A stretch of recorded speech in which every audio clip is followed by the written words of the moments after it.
বাবু, আমাকে ক্ষমা করে দিন, আমার খুব খিদে পেয়েছে। প্রিয়া, গলার আওয়াজটা শুনলে? আমাদের কাজের লোক গোপালের মতো না? কি সব বলছো তুমি ইন্দ্র? তোমার কি মাথা খারাপ হয়ে গেছে? গোপাল কেন এখানে থাকবে? আমাদের সব টাকা চুরি করে পালিয়ে ও এখন রাজার হালে দিন কাটাচ্ছে।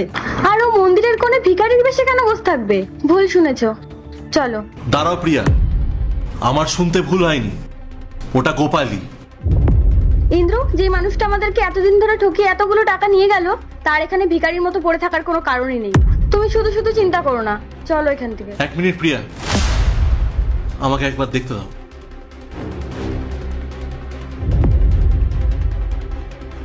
প্রিয়া, ও সত্যি গোপাল? আমার তো বিশ্বাসই হচ্ছে না, ওর এরকম অবস্থা হলো কি করে? ইন্দ্র, তুমি নিশ্চয়ই ভুল দেখেছো। অন্য কারো মুখের সঙ্গে ওর মুখটা ঘুলিয়ে ফেলেছো। আর সময় নষ্ট করো না, চলো এখান থেকে। না প্রিয়া, আমি নিজের চোখে দেখেই বলছি, ও গোপাল। আমাকে জানতেই হবে যে ও এমন কাজ করলো কেন। আমার সব প্রশ্নের উত্তর ওকে আজই দিতে হবে। তুমি দাঁড়াও।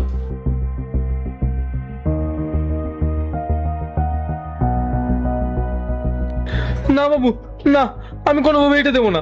না না, আমি ওই খাবারটা চাইতে আসিনি, বরং আমি তোমাকে আরো খাওয়া দিতে এসেছি। তুমি যা চাইবে আমি তোমাকে তাই খাওয়াবো। সত্যি বলছেন?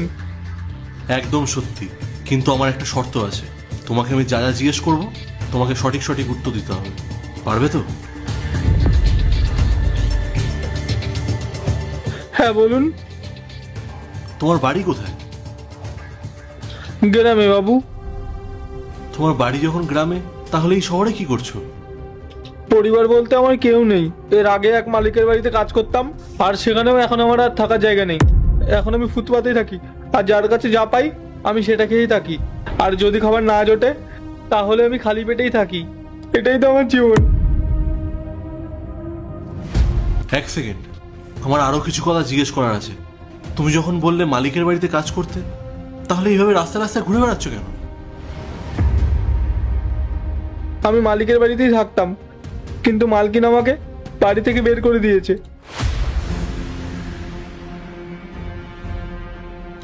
আমি ওখানে সততার সাথেই কাজ করতাম, আর এটাই হয়তো আমার বড় দোষ হয়ে দাঁড়িয়েছিল। আর মালকিন তার একটা ছেলে বন্ধুর সাথে বাইরে ঘুরতে যেতেন, আর মালিককে মিথ্যা কথা বলে টাকা নিতেন।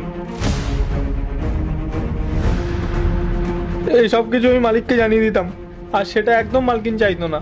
আর একদিন যখন মালিক কাজে গেলেন বাইরে, আর সেই সুযোগে মালকিন আমাকে বাড়ির থেকে বের করে দিল। আর তারপর থেকে আমি এই রাস্তায় রাস্তায় ঘুরি। আর সত্যি বলতে আমি মানুষের সাথে ভালো মতন কথা বলতেও পারি না, তাই মানুষ আমাকে কাজও দিতে চায় না। তাই সবাই আমাকে চোর আর অশিক্ষিতই ভাবে।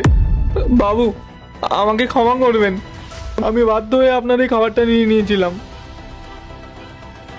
বাবু, এখন আমি কি করব, কোথায় থাকবো, কিচ্ছু বুঝতে পারছি না।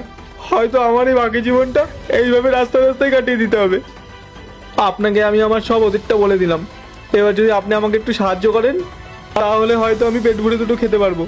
তুমি যা চাইবে আমি তোমাকে তাই দেবো, কিন্তু তুমি আমাকে একটা কথা বলো, তোমার সাথে এত বড় একটা অন্যায় হয়েছে, তুমি মালিককে একবারও জানানোর প্রয়োজন বোধ মনে করলে না? আমি মালিককে কিভাবে বলতাম?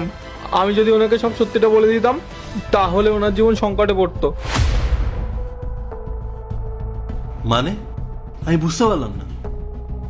আর মালকিন যখন আমাকে ঘাড় ধাক্কা দিয়ে বের করে দিয়েছিলেন, তখন উনি আমাকে হুমকি দিয়েছিলেন, আমি যদি মালিককে সত্যি কথা বলে দিই তাহলে উনি আমাকেও ছাড়বেন না, আর মালিকেরও অনেক বড় ক্ষতি করে দেবে। আর আমি মালিককে অনেক শ্রদ্ধা করি, আর আমি ওনার জন্য বেঁচে আছি। তাই ওনার কোনো ক্ষতি হয়ে যাক এটা আমি চাই না, তার জন্য আমি কিচ্ছু বলিনি। তোমার সাথে যা হয়েছে সেটা খুব অন্যায়, তার বিচার পাওয়া সত্যি খুব দরকার। আচ্ছা একটা কথা বলো তো, তোমার মালিক যদি তোমার সামনে এসে দাঁড়ায়, তাহলে কি তুমি তার থেকে মুখ ফিরিয়ে নেবে? উনি আমার কাছে ভগবানের মতো, ওনার থেকে আমি কি করে মুখ ফিরিয়ে নেব? আজ পর্যন্ত কেউ আমাকে এতটা ভালোবাসেনি, ততটা কেউ আমাকে ভালোবাসেনি। উনি আমাকে ছোট ভাইয়ের মতন দেখতেন। আচ্ছা, আপনি তো আমার সব কথা শুনলেন, আর এখন আপনারও আমার প্রতি ঘৃণা হচ্ছে, তাই না? আর আমার তো মনে হচ্ছে আপনি আমাকে কিছু খাওয়াবেন না। আমি এটুকুতেই সন্তুষ্ট। আমি আসি এবার। দাঁড়া গোপাল,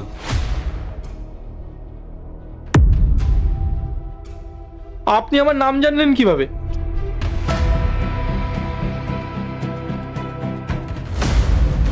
আমার কথাটা শোন। মালিক আপনি? হ্যাঁ গোপাল, আমি। তুই আমাকে ক্ষমা করে দে, তোর সাথে অনেক বড় অন্যায় হয়েছে। তোর মালকিন আমাকে বলেছিল তুই নাকি বাড়িতে চুরি করে পালিয়েছিস, আর সেটা আমি বিশ্বাসও করে নিয়েছিলাম, তাই তোকে আর খুঁজতেও যাইনি। আমার ছোট ভাইটাকে বিশ্বাস না করে আমি এক মিথ্যাবাদীকে বিশ্বাস করলাম। আমাকে ক্ষমা করে দিলে। না না মালিক, আপনার কোনো দোষ নেই, যা দোষ তো সব মালকিনের। থাক, যা হওয়ার হয়ে গেছে। আপনি মালকিনকে কিছু বলবেন না, তাহলে উনি আবার আপনার সাথে খারাপ ব্যবহার করবেন। না গোপাল, তুই একদম ভয় পাস না। তোর সাথে যে অন্যায় করেছে সে তার শাস্তি পাবে। আমি তোর সামনে ওকে শাস্তি দেবো। তুই তোর মালকিনের সাথে দেখা করতে চাস? ওঠ, আয় এদিকে আয়।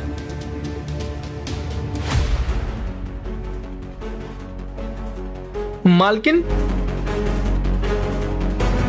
কি হলো, চুপ করে আছো কেন?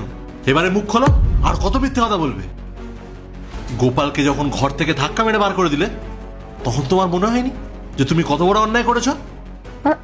আমি মানে? চুপ করো।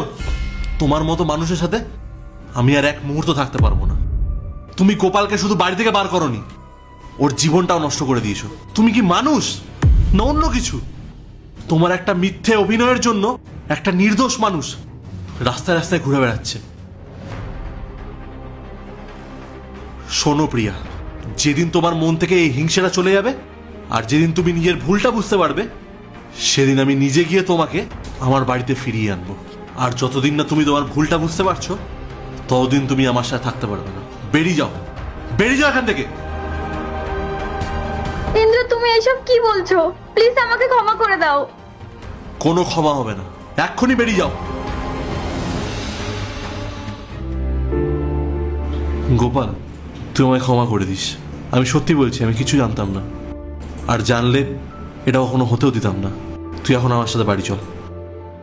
মালিক আমি? আর একটা কথা বলবি না। তুই আমার ছোট ভাইয়ের মতো, তোকে এভাবে রাস্তায় ফেলে আমি একা থাকতে পারবো না। তুই চল, আয়।